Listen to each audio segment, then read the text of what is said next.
বঙ্গে এখন ভোটের হাওয়া আর এই মুহূর্তে জোর কদমে চলছে সেটা হচ্ছে ভোটের প্রচার। সেই ছবি কিন্তু আমরা সব সময় দেখাচ্ছি। এই মুহূর্তে যদি ঘাটাল কেন্দ্রের দিকে নজর রাখি, তারকা কেন্দ্র, তারকা প্রার্থী এবং সেখানে জোরদার চলছে প্রচার। হুটখোলা গাড়িতে ভোটের প্রচারে ঘাটালে তৃণমূল প্রার্থী দেব। ঘাটাল ব্লকের আজমনগর এলাকায় প্রচারে দেব। তৃণমূলের অভিনেতা প্রার্থী দেবকে দেখতে উপচে পড়া ভিড় ছিল এদিনও। উৎসাহী মানুষের মধ্যে উন্মাদনা বেশ নজরে এসেছে। তবে দেবের সঙ্গে ভালো করে কথা বলতে না পেরে আজমনগর বাসিন্দাদের একাংশের ক্ষোভও সামনে এসছে। প্রচারে যেমন তৃণমূল কংগ্রেস নেমেছে, তেমনই প্রচারে নেমেছে বিজেপিও। দিলীপ ঘোষের খাস তালুক খড়গপুরে প্রচার শুরু করলেন মেদিনীপুরের বিজেপি প্রার্থী অগ্নিমিত্রা পাল। দিলীপ ঘোষের ছেড়ে আসা কনস্টিটিউয়েন্সিতে এবার আসন বদল করে বর্ধমান দুর্গাপুরের প্রার্থী হয়েছেন দিলীপ ঘোষ। আর দিলীপের তৈরি জমিতে ভোটের প্রচার অগ্নিমিত্রা। ভোটের প্রচারে নেমে পড়েছেন অভিজিৎ গঙ্গোপাধ্যায়ও। কি বলছেন তিনি ভোটের প্রচারে বেরিয়ে? শোনাই একবার আপনাদের। ভোটের প্রচারে তৃণমূল বিজেপি শাসক বিরোধী সব পক্ষে নেমে পড়েছে। যখন বিচারপতি হিসেবে জয়েন করেন, তারপর হঠাৎ করে 2022 সেই সময় মানিক ভট্টাচার্যকে একদিন আদালতে ডেকে পাঠালেন, যার সঙ্গে নিজে কাজ করার অভিজ্ঞতাও ছিল। তারপর জাস্টিস অভিজিৎ গঙ্গোপাধ্যায় কলকাতা হাইকোর্টে বলা যেতে পারে একটা ইতিহাস।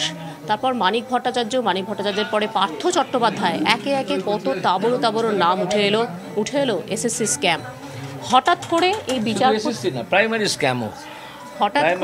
এই বিচারপতির আসন থেকে রাজনীতির ময়দানে যে মানুষটা কোনোদিনও বোধহয় একটা পতাকাও সেভাবে অর্থে তুলে ধরেনি, এত জনসংযোগের মধ্যে অসুবিধা হচ্ছে না? না, একেবারেই অসুবিধা হচ্ছে না। আমি অত্যন্ত এনার্জি পাচ্ছি, আমার শক্তি মনে হচ্ছে যে অনেক বেড়ে গেছে। কালকে আপনি হয়তো বিশ্বাস করবেন না, কালকে আমি ময়না এলাকায় ওইখানকার এর সঙ্গে ট্রাভেল করেছি, হেঁটে এবং গাড়িতে, কিছু না হলেও অন্তত 70 কিলোমিটার। ঠিক আছে, পুরো এলাকাটা ঘুরেছি। বহু জায়গায় মানুষ জড়ো হয়েছিলেন সম্বর্ধনা দেওয়ার জন্য, সেগুলো নিয়েছি। দিনের শেষ হতে হতে বেজে গেছে 8:30 সন্ধ্যাবেলা। তারপর আমি সেখান থেকে রওনা দিই। আর আজকে আমি যে উৎসাহ দেখছি এবং এই যে ম্যাডাম যিনি এখানকার এমএলএ, তার যে অর্গানাইজেশনাল ক্ষমতা আমি দেখছি, তাতে আমি সত্যিই অভিভূত। আচ্ছা, একটা সময় যখন আপনি বলেছিলেন ইনফ্যাক্ট যে মমতা বন্দ্যোপাধ্যায় তার যে লড়াইটা, সেটাকে আপনি সবসময় খুব সমর্থন করেন বিরোধী নেত্রী হিসেবে। যখন তিনি ক্ষমতায় আসেননি তখন আমি সমর্থন করেছিলাম। তখন আমি দেখেছিলাম যে তিনি লড়াকু নেত্রী, কিন্তু ক্ষমতায় আসার পরে তিনি হয়ে গেলেন চৌর্য সাম্রাজ্যের প্রবক্তা। কিন্তু হঠাৎ করে দেখা যাচ্ছে যে তার রাজনীতির মৃত্যুঘণ্টা বাজবে এরকম একটা মন্তব্য করছেন, এবং সেটা নিয়ে ইলেকশন কমিশনে তারা যাওয়ার কথা ভাবছে। তারা যাক না। তাদের যারা এই কথাটা বলছেন, যেমন আমি শুনেছি শশী মাজার বক্তব্য, আর বোধহয় কুণাল ঘোষের বক্তব্যও আমি শুনেছি।